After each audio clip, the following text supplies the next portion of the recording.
You doing, my friends? Welcome to the Jovenshire channel, where we cover all things superheroes, video games, comic books, TV shows, all things geeky here in one place. And we've been doing a little show here called 5 Fun Facts, where we go to some of the internet's greatest people. And this time we were actually going past the internet, right into the bigger screens of the internet. And we were going to be learning 5 fun facts about Butch Hartman.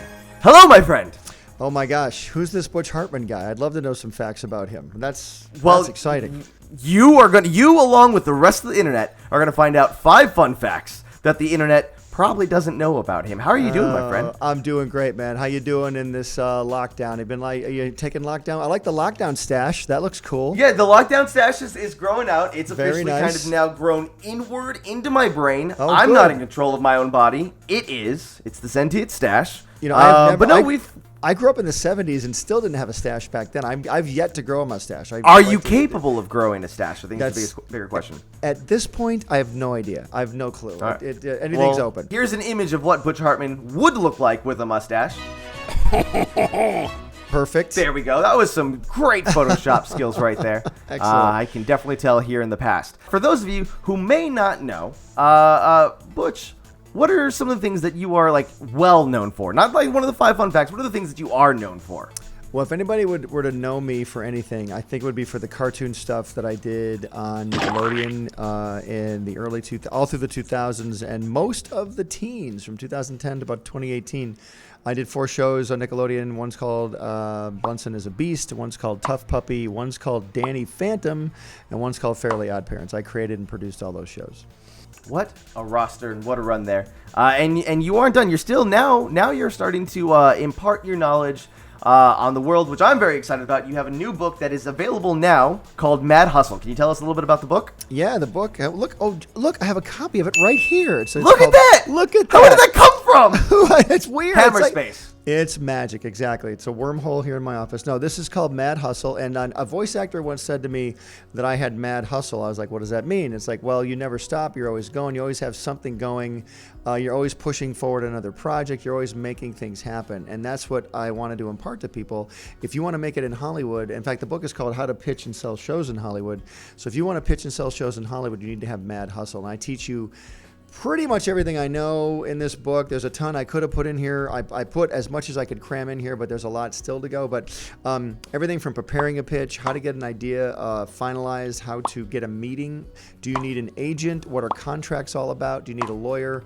How do you get how do you walk into a meeting and pitch your show? All those things you want to know, that's what this book has. So hopefully you guys will check it out and like it. And I like, because I saw what you were saying about it online. I like that it's not necessarily just from the angle of for example, one of the things I'm doing now is pitching shows, and I'm now interested in reading the book. But you also kind of take the perspective maybe you're an artist, and maybe you want to figure out how to get this idea that you have onto the television screen or digital screen. And so it's not just for oh, you're an experienced showrunner, here's how to be doing what you're doing better. No, exactly. Because when I first sold my first show, I wasn't an experienced showrunner. I was just a guy who drew cartoons. And most artists want to sit at their desk and they want to put their headphones in and they want to just be safe in their little, snuggly art space. And that's fine.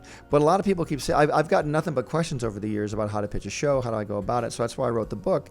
But if you want to really succeed in Hollywood or anywhere pitching your ideas, you need to take your headphones out, lift your head up, and start engaging people and start building relationships. And one of the key things I talk about in this book is, again, here's the book again. Look, another wormhole. But hey, but if you want to get good at pitching shows and succeeding in Hollywood, it's making those. It's gaining resources. I know this person over here. I met this producer. I know this, because you need to know that people in Hollywood mostly hire their friends. They mostly hire their friends, and they work with people they can make money with. And if you can make money for somebody, odds are they're going to work with you.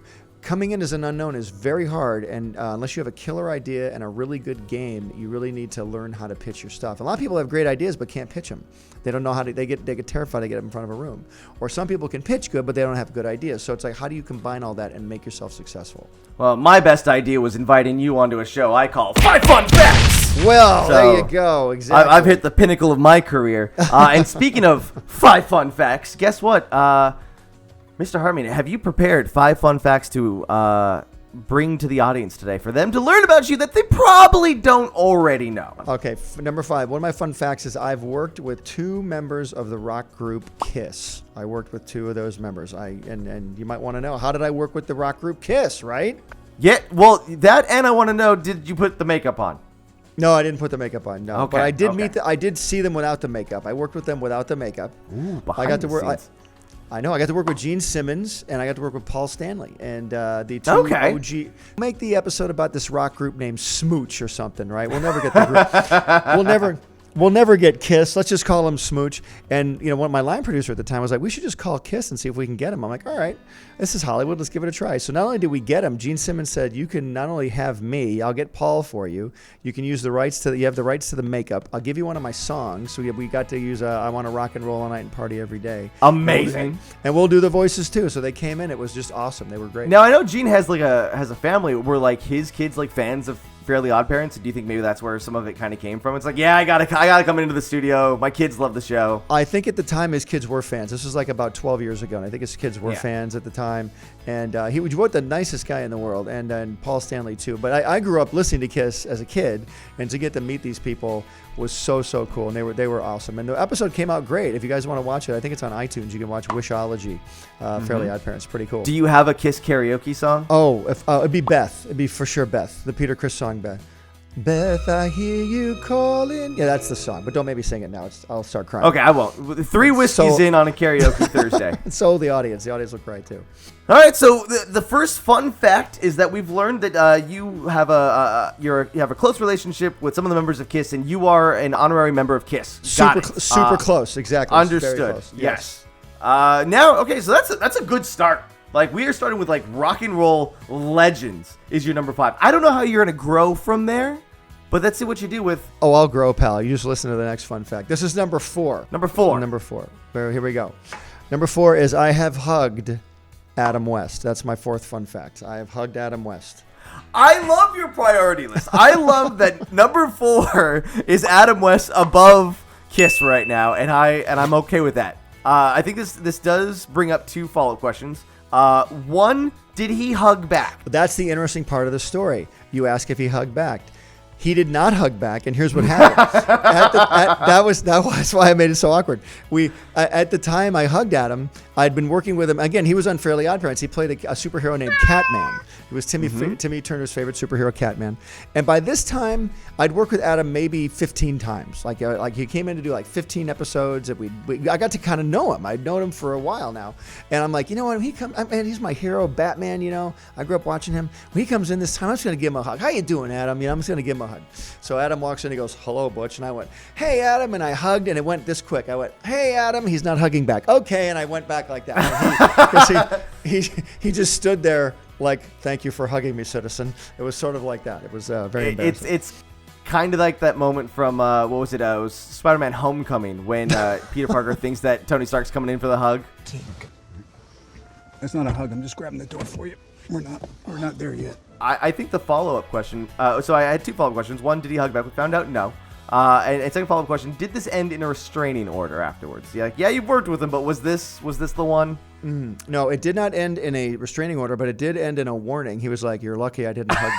You're like, I didn't hug back. I would have given you the bat hug, and I don't even know what I don't even know what the bat hug. Yeah, I know what the bat hug is. So it's upside down, and he can't see you while he's hugging you. Right, exactly. You snuck in and hugged Batman. Not even the Joker has been able to do that. So no. I think that brings you to levels above the Joker. Congratulations. An affectionate hug to Batman, yes. And I survived to tell the tale. I lived to tell the tale. I look forward to the R-rated Joker spinoff movie about you hugging Batman now. Oh my gosh, it'll win an Academy Award. I do too, exactly. We'll pitch that. We'll learn how to pitch that with my book, Mad Hustle. With the book. We got the callbacks, and we'll keep coming back to it. Now, we've had some celebrity interactions, some positive, some better. Yes. Now, Butch Hartman, can you hit us with that third fun fact? Third fun fact. I can say the alphabet backwards. That's my third fun fact. No, you can't. No one can actually do that. It's a thing with the brain. It's physically impossible for the brain to figure it out. Now you're going to want me to prove it to you, aren't you? Say insanely sure. Okay, here we go. ZYX, WVU, TSRQP, ONMLK, JIH, GFEDC, BA. And there we go. The alphabet backwards. Are you okay? My brain just kind of hurt. Like my brain's like, are we supposed to be learning this? It was this from your early 20s, just as like just to be completely sure, like just in case if I ever get pulled over. No, I can prove it. I can prove it. I can do it. Yeah. No, actually, I learned that on Sesame Street. They had a song, and I learned it on Sesame Street. I think. Interesting. I think Big Bird taught me that when I was a kid. Yeah. Yeah. That's so. So Big Bird was preparing young kids for that, day that maybe they get after pulled. 2.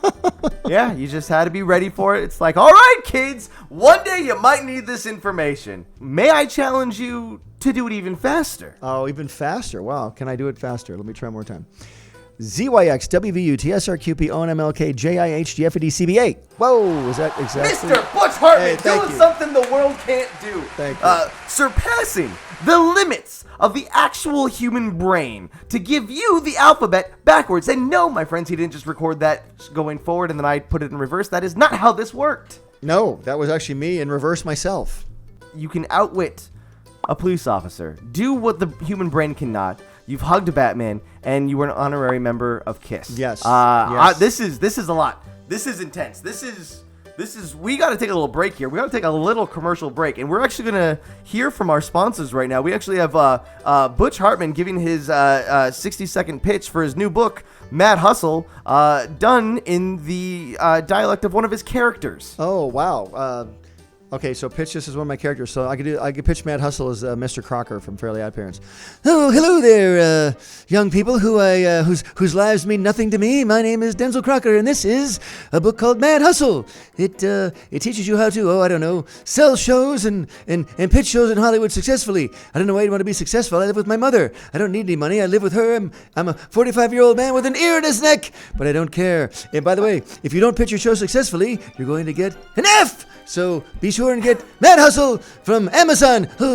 Fairies. Okay, there you go. I think the entire internet and I can go, Carlos, who? At this particular moment? That's real. You were the real voice. Like, was it just you the whole time? Carlos was just there hanging out with you. That was actually me imitating the great Carlos Elizraki, who's not here right now. Yeah. But Carlos is one of the best voice-over guys in the world. I love Carlos. And Carlos, thank you for letting me steal your character there.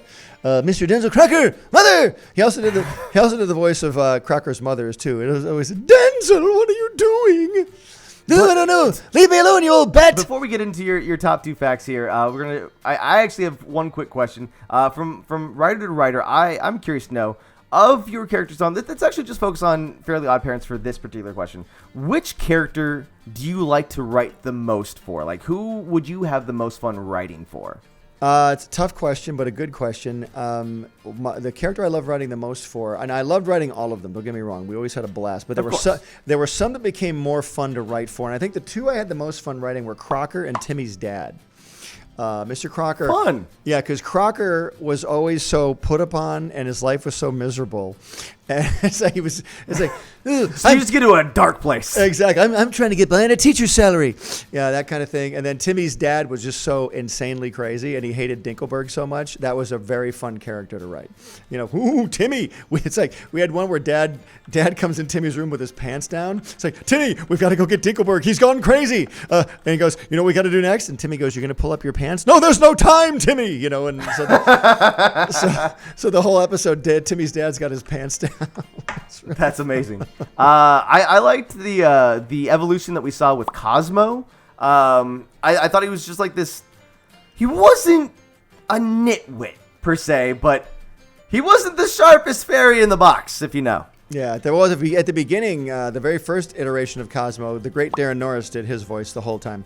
And at first, Cosmo was kind of like Phil Hartman from The Simpsons. He was sort of like, hey, spin-off, I'm Troy McClure. Cool guy. He was sort of like Troy McClure. But then he sort of, as we had time to develop the show, he kind of became like this total, complete moron who didn't know anything. We've had some cool questions answered. We've had some information about your book. Fun fact for the audience. Now let's make it further to the top of the list here. We won't do the bonus facts yet. Let's get to number 2 on your. Number 2. This isn't a very deep fact, but it's kind of cool. Maybe people don't know this. When I was a kid, I wanted to be either Fonzie or Superman.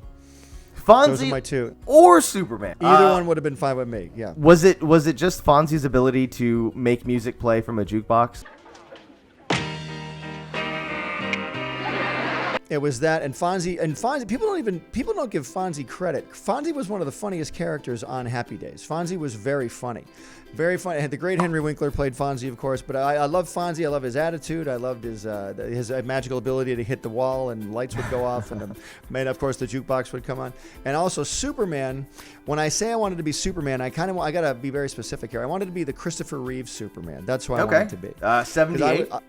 Yeah, when that movie came out, I was 12 years old, and I saw it in the theater, and it blew my mind. I was like, please, God, when I was a kid, please, God, let this be a good movie. I was like, please let this be good. And it was great. It was great. Loved it. And they still can't make a good Superman movie to this day. I'm shocked. If you just look at the color palette of that movie versus anything else that has Superman in it in the last 10 years, it is so vibrantly different. And I think that's really where the magic of Superman is how vibrant he is in a world of shadows. And how likable he is. And by the way, there was so much about the Zack Snyder movie that I liked. There's a lot of great stuff in that movie. But as a movie itself, I wasn't crazy about it because I was looking for that same aura of joy and hope that the Christopher Reeve movie gave me. Yeah. And I'm hoping they can get that back because I really love the character of Superman. Easy, miss. I've got you. You've got me. Who's got you? Now, you said you wanted to be either Fonzie or Superman. What would it be like if you were both of them at the same time? What kind of real powers are we looking at? Wow, I think we're looking at the power to first appeal to girls. Number one, that was attractive to me at the first thing with Fonzie. But then we have flight. I wonder in a fight who would win. Would Fonzie win or would Superman win? Because Fonzie wins. Fonzie wins all the way, I think, right? Because he beat Mork for Mork. He even beat Mork for Mork. He did! If you see, he's already got a track record against aliens. We should have had Batman versus Superman. We should have Fonzie versus Superman. Read the book, learn how to pitch this idea, and let's make some millions, people. So, outside of being an honorary member of KISS, oh shoot, what was number 4 now? I always do these recaps and then I lose myself coming up with jokes. That's right. You've hugged Batman. You're an honorary member of KISS. You can do the alphabet backwards, and now we found out that it goes Fonzie, Superman, you. We're at the top of this mountain. We are at the top of Mount 5 Fun Facts, sir. And before you hit the world with this 5 fun fact that not everyone really knows, you got a bonus fact for us here. I got a bonus fact. The bonus fact is that I was on 2 game shows back in the 80s, and I actually won money. I was on 2 game shows. On the first game show, I won $2,600. Okay. And on the second game show, I won $17,500. This is 1980s money, pal. That's right. 1980s, which I believe, don't do the math, calculations afterwards, is like $500,000. That's what the It was like half a $1 billion at the time. But I had just got here to California. I was still in Cal Arts. I was going to school, and I applied for these game shows, and I got on. And what was the 2600 one? That was the Match Game Hollywood Squares Hour. Okay. It took because what better way to make a game show than combine 2 game shows into one? Into one, and the second one was. The second one was one called Body Language, where I acted out charades. Are you still really good at charades? I wouldn't say I was really good, but I could probably do a good charade game. Well, let me ask you this question: when you're at a party and someone's like, "Oh, hey guys, let's play charades," is this like your icebreaker to be like, I'm won $17,000 playing charades? That's exactly what I do. It's like you were there. I was it's there. Like you say, it's like, fine, we'll take Butch on our team. Okay, we don't need to hear the story again. Yeah. It's like second word. Sounds like. Looks like. Yeah, exactly. I love game shows. I like old game shows are like one of my favorite things to still watch. Do you have any favorites? Oh yeah, I like the original Match Game all the way. And yeah, so great. Yeah, the game shows with celebrities, and what I love about the game shows back then is they couldn't be really risque. They were a little risque for the time, but they had a fine line they had to walk. They had to walk that standards and practices line. So the innuendos are really funny because they're still kind of tame, and I just love that stuff. Plus, when I was a kid, it's like you're watching adults at a party, like you're in on it or something. It was so much fun. It's like, am I supposed to be upstairs not listening to this? Exactly. For me, Press Your Luck, original Press Your Luck was just, watching Game Show Network was reruns for days watching that show. We are here at the top of this mountain. Mount 5 Fun Facts. We've been on a big journey, some bonus facts, some extra adventures, an amazing book to pay attention to. Mr. Crocker pitched the book. It was exciting.